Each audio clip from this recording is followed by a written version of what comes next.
എമ്മാനുവേ നിന്നോട് കൂടെ വാഴുന്നു, രാവും പകലും വാഴുന്നു ദൈവം.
ഈ വർഷത്തെ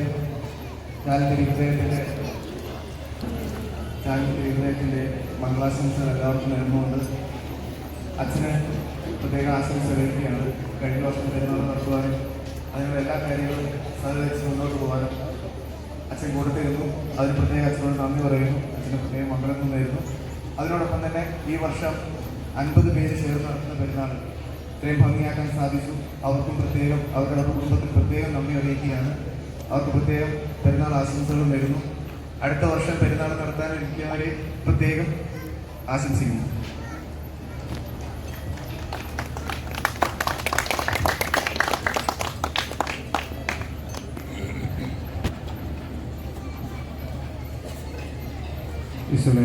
നിറഞ്ഞ ഇടവകാംഗങ്ങളെ, പ്രിയ ഭാരത സിസ്റ്റേഴ്സ്, ദേശപ്രിയ പ്രസിദ്ധന്മാരെ, ഒത്തിരി സന്തോഷത്തോടെയാണ് ഇരിക്കുക. ഞാൻ ഇതിനു മുൻപ് സൂചിപ്പിച്ചിട്ടുള്ളതുപോലെ ചാലി ഇടവകയിൽ വന്നതിന് ശേഷം മാത്രമാണ് ദർശന സമൂഹങ്ങളെ പരിചയപ്പെടാനും അതോടൊപ്പം തന്നെ അപ്ലോയ് വികാരി വാഴ്ച എന്ന് പറയുന്ന ചടങ്ങിൽ പങ്കെടുക്കാനൊക്കെ ആയിട്ട് സാധിച്ചത്. തീർച്ചയായിട്ടും ഒത്തിരിയേറെ അഭിമാനം തോന്നുന്ന നിമിഷമാണ്. അതോടൊപ്പം തന്നെ നമ്മുടെ പാരമ്പര്യം വിളിച്ചുണർത്തുന്ന ഒരു പ്രത്യേക അവസരം കൂടിയാണ് ഈ തിരുനാൾ ശനിയാഴ്ചയിലെ അപ്ലോയ് വികാരി വാഴ്ച എന്ന് പറയുന്നത്. നമ്മുടെ ചാലിൽ തിരുഹൃദയ ദേവാലയത്തിന് ഒരുപാട് നന്മകളും ഒരുപാട് സുഹൃതങ്ങളും ഉണ്ടെന്നുള്ളത് പ്രത്യേകം എടുത്തു പറയേണ്ടത് തന്നെയാണ്. ഞാൻ ഈ കഴിഞ്ഞ 4 വർഷമായി അത് അനുഭവിച്ചുകൊണ്ടിരിക്കുന്നു. അടുത്ത പെരുന്നാളിന് ഞാനുണ്ടാകുമോ ഇല്ലെന്ന് എനിക്ക് അറിഞ്ഞുകൂടാ എന്നാണ് പറഞ്ഞത്. പക്ഷെ 4ാം വർഷവും നിങ്ങളോടൊപ്പം തന്നെ ഈ തിരുനാൾ ആഘോഷിക്കാനായിട്ട് സാധിച്ചു എന്നതിൽ ഞാനൊത്തിരി കൃതജ്ഞതയുള്ള വ്യക്തിയാണ്. കാരണം ഈ സമൂഹത്തോടൊപ്പം ആയിരിക്കുക ഒത്തിരി സന്തോഷം നിറഞ്ഞതാണ്. ഒരുപാട് സ്നേഹവും ഒരുപാട് നന്മയും അനുഭവിച്ചുകൊണ്ടിരിക്കുന്ന ഒരു ജീവിതമാണെന്നുള്ളത് എനിക്ക് ഉറക്കെ പറയുന്നതിന് ഒരു മടിയുമില്ല. അതോടൊപ്പം തന്നെ ഇന്നത്തെ വിശുദ്ധ കുർബാനയുടെ സന്ദേശത്തിൽ അച്ഛൻ സൂചിപ്പിച്ച ചില കാര്യങ്ങളുണ്ട്. അതായത് നമ്മുടെ ഹൃദയം എത്രത്തോളം വിസ്തൃതമാക്കണം എന്നുള്ളൊരു ഓർമ്മപ്പെടുത്തൽ.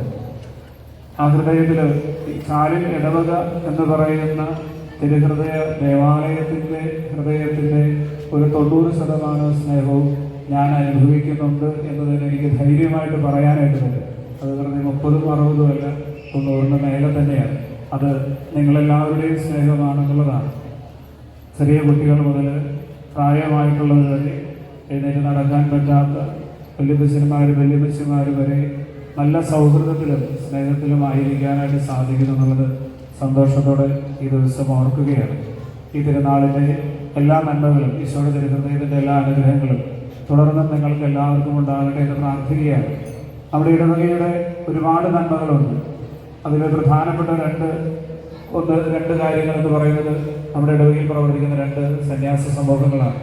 നമ്മുടെ ഇടവകയുടെ 2 ജനറേറ്റർ പോലെ അല്ലെങ്കിൽ ഒരു പവർ സ്റ്റേഷൻ പോലെയാണ് ഈ 2 കോൺവെന്റുകൾ പ്രവർത്തിക്കുക. നമുക്ക് വേണ്ട പ്രാർത്ഥനയും നമുക്ക് വേണ്ട എല്ലാ നന്മകളും അതിലൂടെ ലഭിക്കുന്നുണ്ട്. അതോടൊപ്പം തന്നെ നമ്മുടെ 8 കൂട്ടായ്മകൾ, ചെറിയ കുട്ടികൾ മുതൽ വലിയ കുട്ടികൾ, വലിയ ആളുകൾ വരെയുള്ള വിവിധ സംഘടനകൾ, അങ്ങനെ എല്ലാ തരത്തിലുമുള്ള ആൾക്കാരും ഉൾപ്പെടുന്ന വലിയ നന്മയുടെ സമൂഹമാണ് ചാലിൽ ഇടവക ദേവാലയം.